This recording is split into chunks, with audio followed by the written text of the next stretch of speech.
USCHO.com.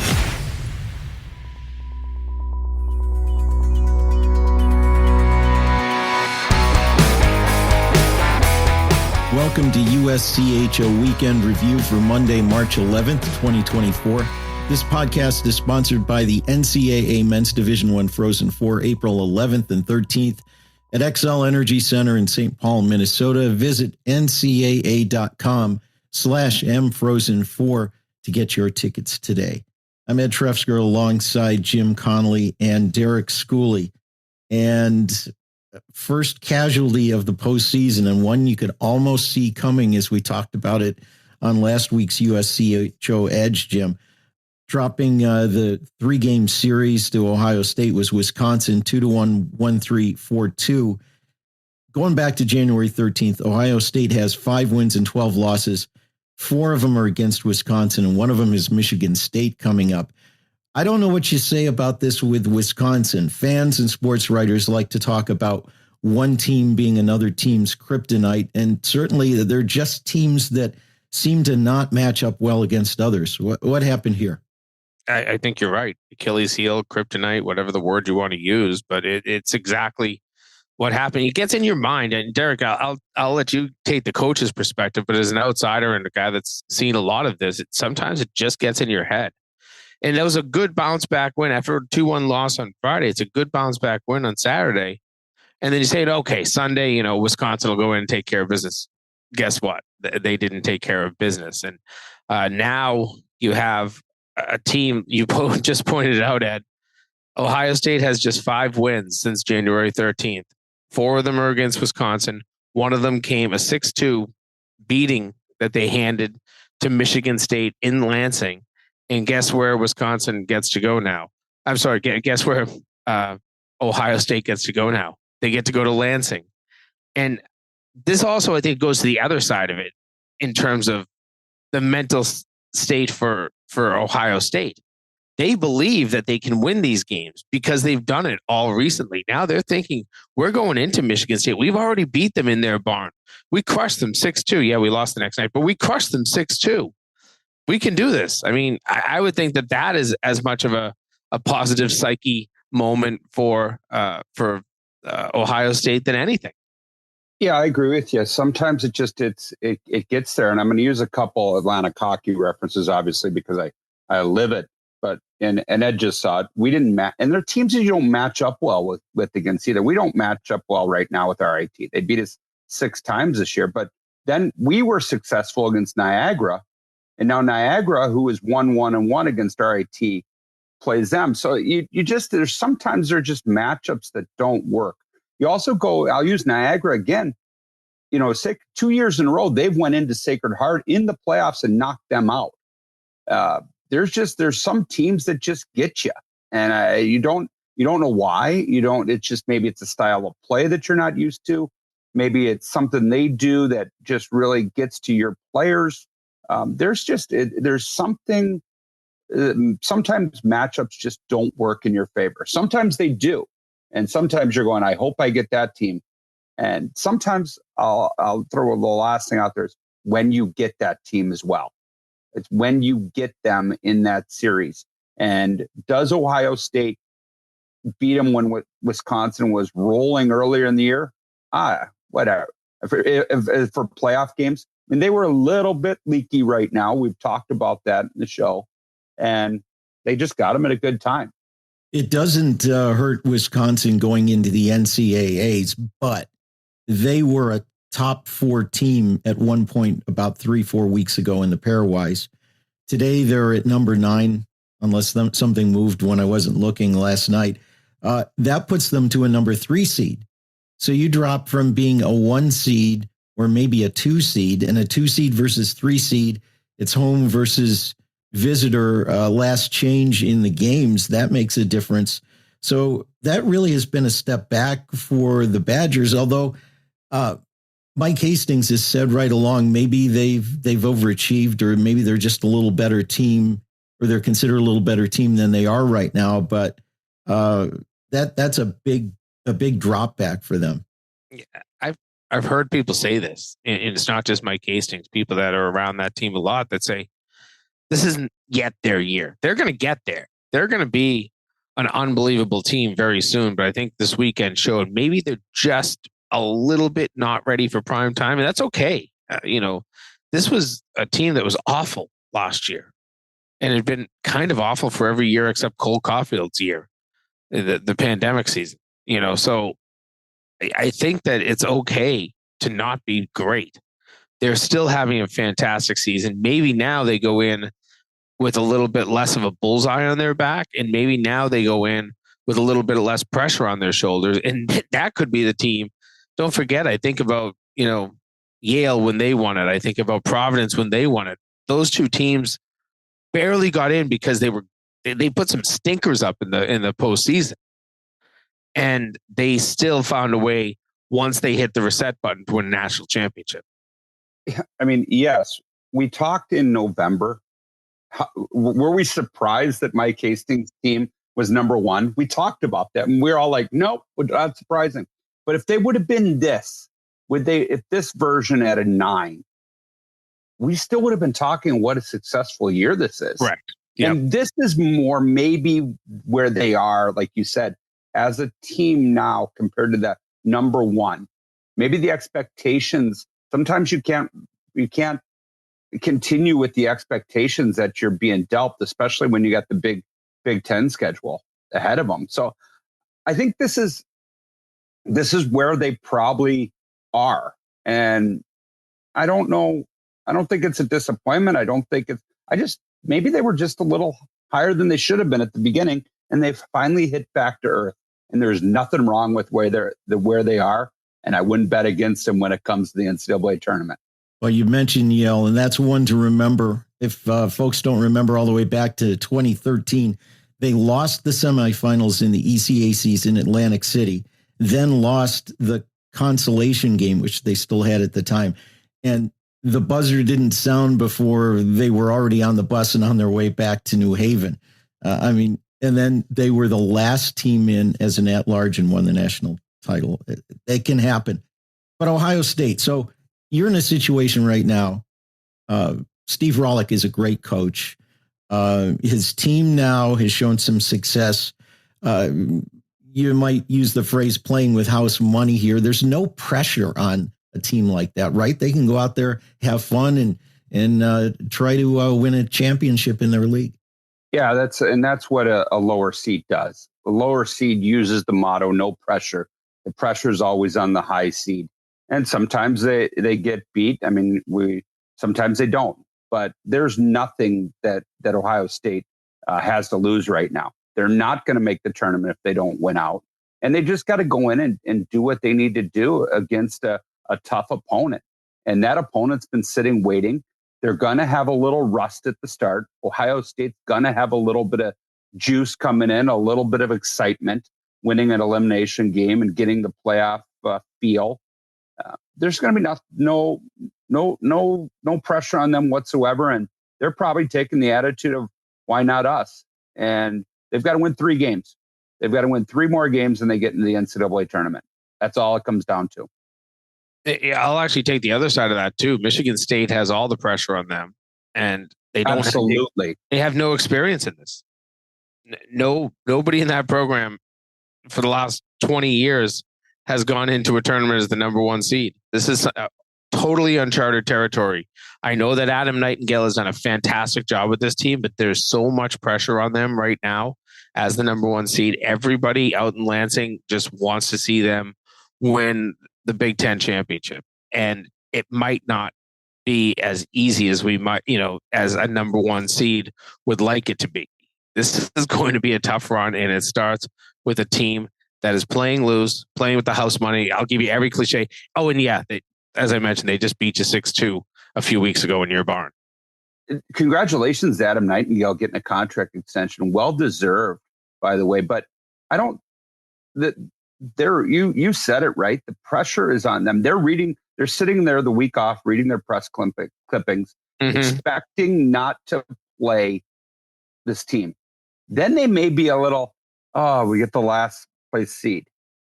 But then they also realize they've been beaten by them before.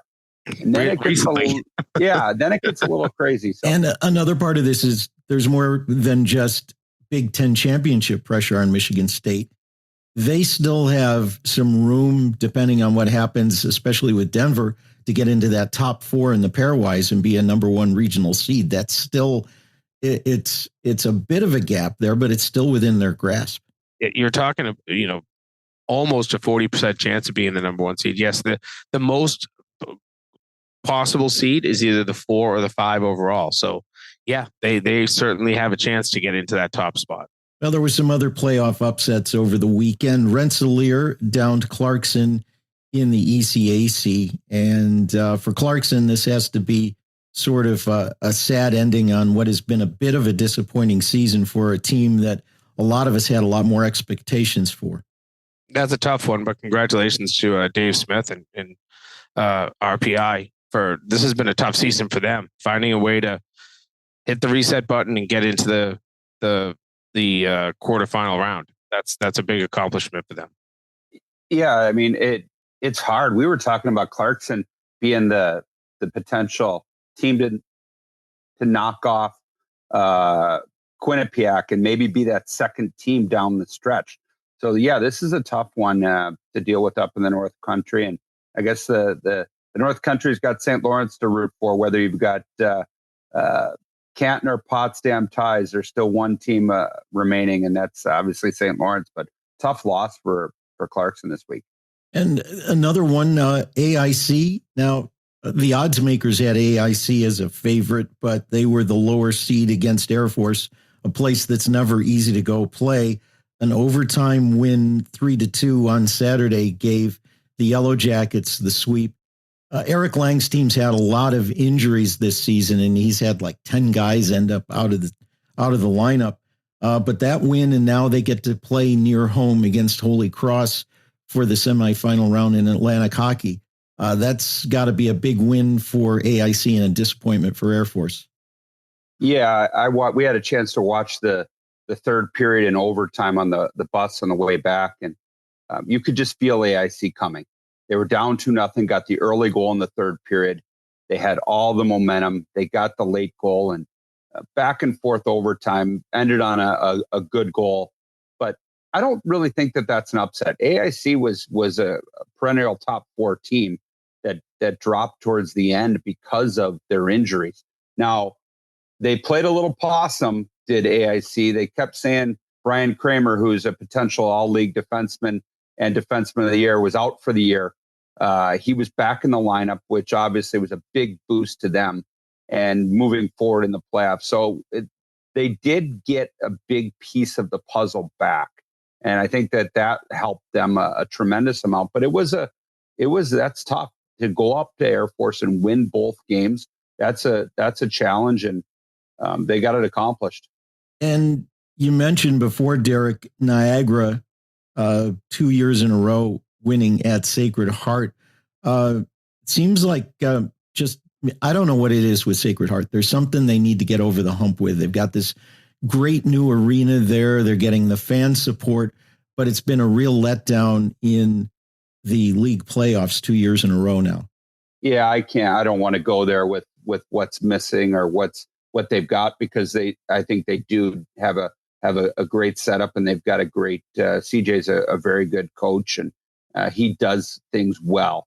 But you can't deny the results. 2 years in a row, Niagara's went in and knocked them out of the playoffs. Won in 3 games 2 years ago, and this past year or this year in 2 straight. So they've got their number there. And we talked about matchups earlier. This is a matchup that Sacred Heart had to just go, oh no, when that happened. And it does get in the back of your mind. They probably weren't thinking they were going to get that. They probably thought they were going to get Bentley, which maybe matches up better than them, but they didn't. And it went sideways for them in a quick hurry. And you get in those series, and sometimes you lose the first game, and then you start pressing, and then you start gripping the stick, and then the pressure, like you said earlier, mounts on the home team, and then you get worried, and then that team just keeps going, and that happens, and that's college sports, and you see it even in the NHL all the time. I'll go to the other side of that again and just say, Jason Lammers, a good postseason coach. I remember him in his days at UMass Lowell and winning a couple of hockey's championships with the Riverhawks, and seems to win in these big games in the postseason. It's just, sometimes coaches, I've seen it before, just tend to coach better. Jack Parker was always one who was, always started getting his team into form, usually in February, and then always was a great postseason coach. And things got away from Sacred Heart very quickly on Friday. 3 goals in the third period, all even strength in a 42-second span.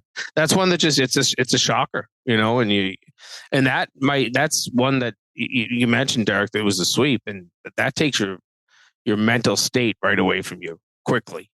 You almost need a timeout, a goalie change, something to slow that. I mean, after 2, but to get a third in 42 seconds, and I don't know if they did call a timeout or what, but gosh, that's in a playoff game, that's a quick 3 goals. And as you mentioned, that's going to set up Niagara at RIT, 1-1-1 on the season between the two of them. No bad blood either. Oh, there's none. Well, I don't know how much there is with the teams, although I assume there's a fair amount, but with the fan base, especially the one in Rochester, there is a lot of bad blood. It is going to be quite the atmosphere this coming weekend. But we're going to take a break. We've got a bunch more to look at, the PairWise and where it stands right now, and some teams that have really hurt themselves and their chances. And we'll do that when we continue. This podcast is sponsored by the NCAA Men's Division I Frozen Four, April 11th and 13th at Xcel Energy Center in St. Paul, Minnesota. Where are my hockey fans at? Present. Welcome to Fandom 101. It's NCAA Ice Hockey Championship time, when the hottest teams in the country face off under one roof. Be there to see your squad hoist the ultimate trophy overhead. The NCAA Men's Frozen Four, April 11th and 13th in St. Paul, Minnesota. Attendance is encouraged. Passion is mandatory. Buy your seats today at ncaa.com/mfrozen4. Class dismissed.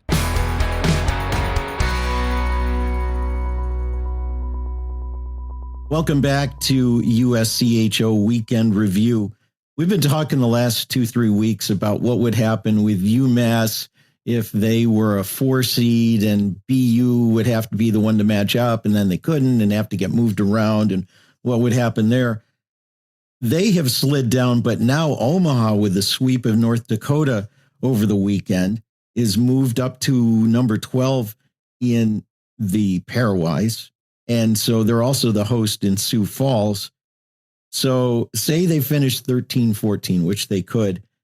Now you've got a situation where you don't want to put North Dakota against Omaha, but you really would love to have North Dakota in Sioux Falls. What do you do?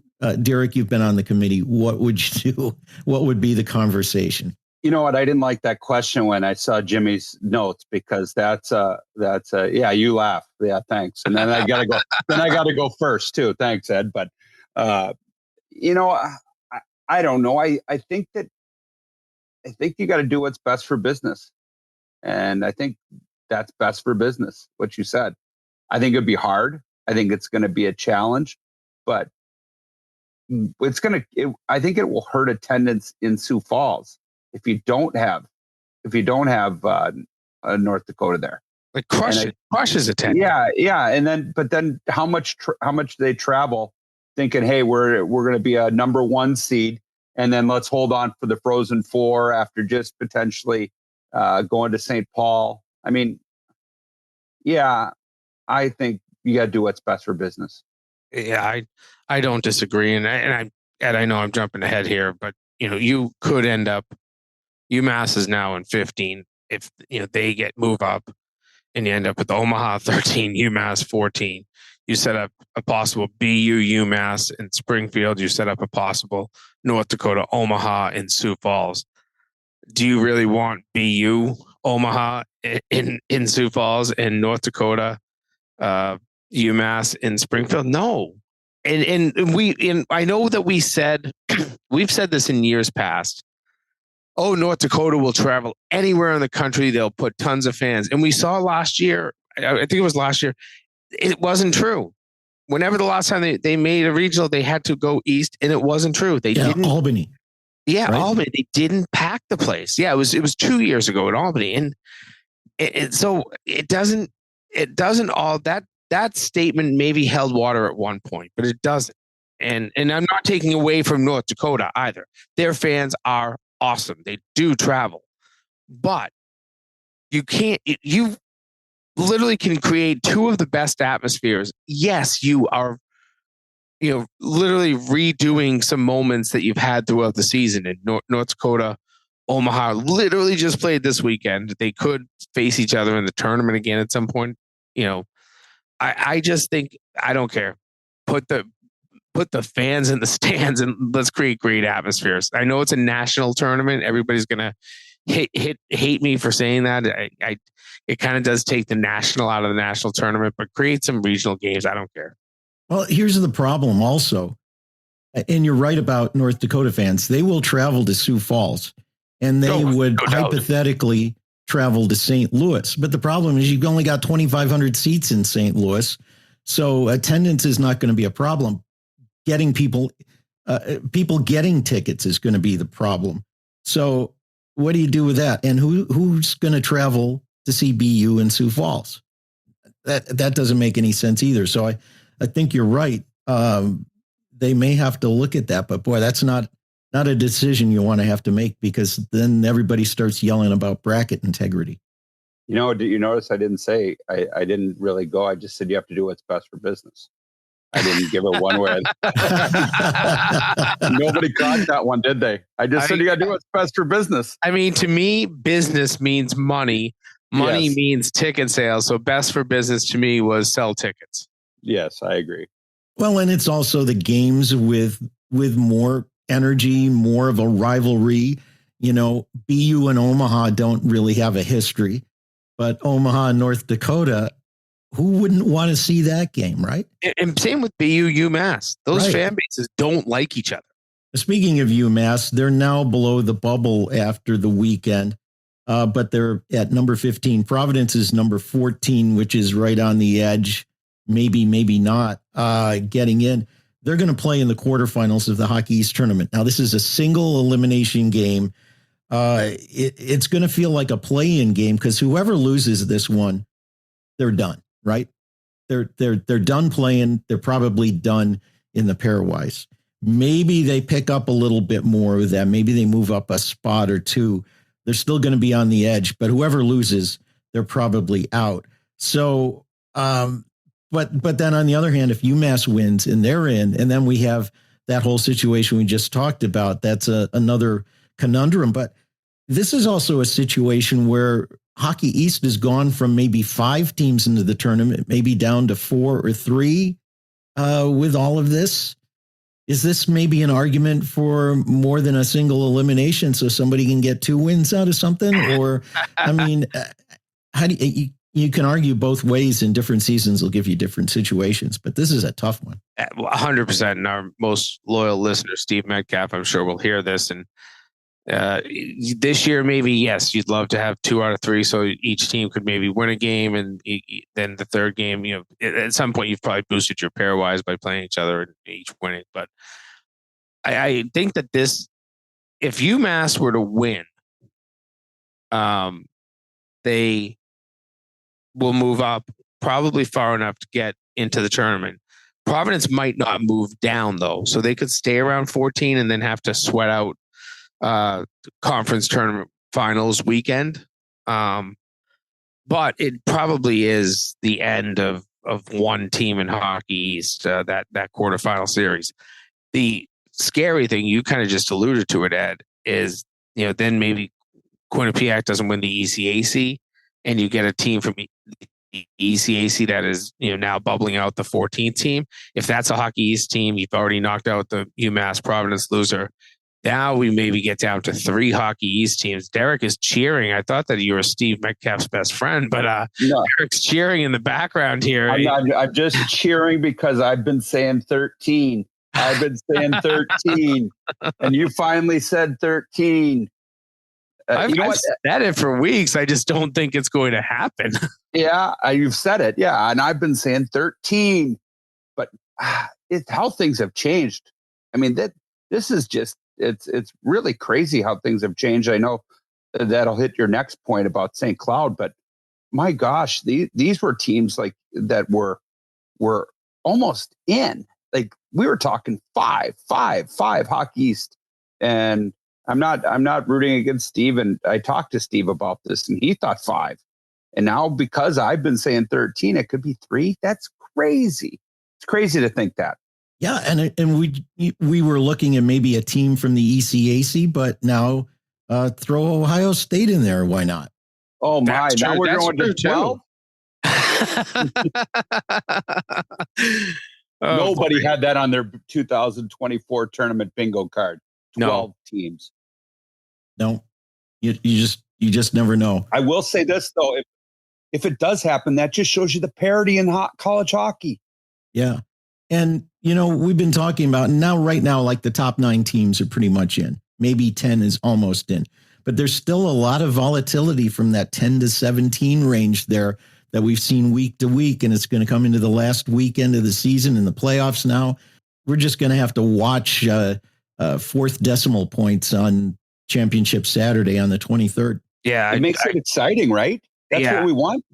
No doubt. Absolutely. I mean, that's what we've gotten here. And yes, you're right. At 10, I think is probably close. Michigan at 10, they are 99% in right now. So, which a couple weeks ago, we didn't think that Michigan we was were worried about them. Yes. Yeah. Their sweep of Notre Dame this weekend moved them up into solid territory. Let's also go back to I don't know if it was last week or 2 weeks ago, and we were trying to highlight how close things were between 10 and 19 in the pairwise. Now we're seeing it. Omaha was not even a team we were talking about, and now they're, a team that is, let me do my math really quick here. They are a 77% chance of making the tournament, a 70% chance of making the tournament right now. I mean, that's crazy. Things swapped here so quickly. But we kind of predicted it. I didn't predict that Omaha was going to, sweep North Dakota, but we kind of predicted that there would be so much volatility from 10 to 18, 19 over the last few weeks. And here we're seeing it. And the pressure that these teams are facing right now, Western Michigan was out last week and they got Miami. They sweep Miami. Now they're 13. I mean, it's the pressure every week of game after game of where they're falling. And I think that's the one thing that the pairwise, this is kind of exciting, but the one thing that pairwise has done, it's taken the lack of surprise out of who the teams are. But this is kind of the intrigue right now leading up to where the final 13, 14, or maybe even 12 rely. I mean, that's what I think that this has done. And if you follow, you have to follow the pairwise, because how many people are going to come out on Selection Sunday and go, "Oh, this team got screwed because they didn't get picked." They know it. If you follow this, how it's going to be. Arizona State. Love the guys at College Hockey West. They do a great job, but I know they had 24 wins, but they weren't the right wins. And you can't champion things, and there's going to be no surprises, and you're going to see it leading up to that last game of the day. RIT has 24 wins. Playing in Atlantic hockey, they can't make it in as an at-large. It's the same sort of thing, strength of schedule. Arizona State, same situation, strength of schedule and where the games were played. It's you could see from the beginning of the year, and I know Greg Powers knew exactly what he needed to do to get in. They fell a little short, even with a great season. Well, speaking of some controversy or some intrigue, I guess is a better word, coming down to this. What about St. Cloud State? We talked a couple of weeks ago about how they and Western Michigan could end up facing each other in the NCHC first round, and that's going to be the case. St. Cloud traveling to Western Michigan, but the Huskies have dropped 4 straight, 5 out of 6 and 7 out of 10. There was some controversies along the way that, a couple of bounces or a couple of video reviews going the right way for St. Cloud State could have put them right back in the mix, but they're sitting at 16 in the pairwise right now. They need to, if they get a sweep with Western, they probably boot Western Michigan, and then they get up into the mix. But this is nail biting time right now for St. Cloud. Yeah, I'm just trying to get they're 16% to make the tournament, but I think only 10% chance to make it as an at-large. I mean, that they've lost so much capital in the pairwise at this point. Maybe they get back in, but I don't know. I don't know how to describe it, but maybe we should have seen this coming. They did not have a strong non-conference record this season. They were rolling early in the NCHC, but maybe we should have seen this coming. Maybe this isn't as strong of a St. Cloud State team as maybe sometimes you can look at records and get some false senses of security. Maybe that was the case. Gosh, what if they go to 3 games? What happens if they go to 3 games? How is that going to play out? Because they each get 1 win, and could St. Cloud bump up and Western stay in the mix? I mean, that's going to be the interesting. But they both cannibalize themselves, and those losses take them down. Who knows? That's a little bit too much advanced math for me. Oh, come on. You've been really good at it so far. There's just so many moving pieces. You want a piece of advanced math that I just saw courtesy of my good friend Dan Rubin. If for some reason RPI were to sweep Quinnipiac, there would be a large possibility that Quinnipiac would miss the NCAA tournament. And I just verified the math on that while we've been recording. And yes, they have lost what I thought was a lock. They are only greater than 99%, but so you're saying there's a chance. Don't use my line. I mean, that's shocking. Can you imagine if RPI sweeps them? Then they could be on the bubble then, and then they need help. Yes. Interesting. There's so many moving pieces. I don't know. You guys are the betting guys. Would you see that happens? No. Okay. No. I mean, I wouldn't even if I got 10,000 to 1 odds on that, I wouldn't put the dollar down because I think I'd be wasting $1. Not even pizza money, Jim. No, I wouldn't. I need the pizza. Maybe you make homemade pizza and split the difference, right? And split the difference. There you go. Hey, I'm done, so I won't be having Saturday night pizza, and I won't eat chicken parm until October now. Well, as we wrap up this episode, anybody that you think is going to be a surprise that'll make the field, somebody maybe outside the bubble, who's somebody that maybe people are overlooking that you think make the field? Oh, you want me to go first? I'll go with Cornell. I'll go with Cornell. I should have went first. I agree. I had a feeling schools would say, listen, I love the way Cornell plays. I don't know why it doesn't always translate into wins of late, but I think they're one of the best teams. And I would hate to face them if I was a number 1 seed. If they were the 15 or 16 team in, even 14, I don't want to face them in the NCAA tournament. Yeah, so I'll go with Cornell. And I don't think I'm going to just try to do some quick math here. They do have to win their conference tournament. They're only a 1% chance to get in as an at-large. So they have to win the ECAC. I'm gonna take 2, and I'm gonna go to get back on Steve Metcalf's good side, either Northeastern or New Hampshire. Oh, so they're gonna win the Hockey East tournament. Northeastern, New Hampshire can get there if they reach the Hockey East finals. They still have a slight chance. I think it's somewhere around 10%. Yeah, 10% to get in as an at-large, but they have to reach the Hockey East finals. Well, good. You did leave me one that I had on my list of possibilities, and I'm going to say UMass. And I'm going to say UMass and Omaha are both 4 seeds. And that is going to be a conundrum for the committee because North Dakota and BU will be number 1 seeds both. And we will have an interesting time to see whether business or quote unquote bracket integrity prevail.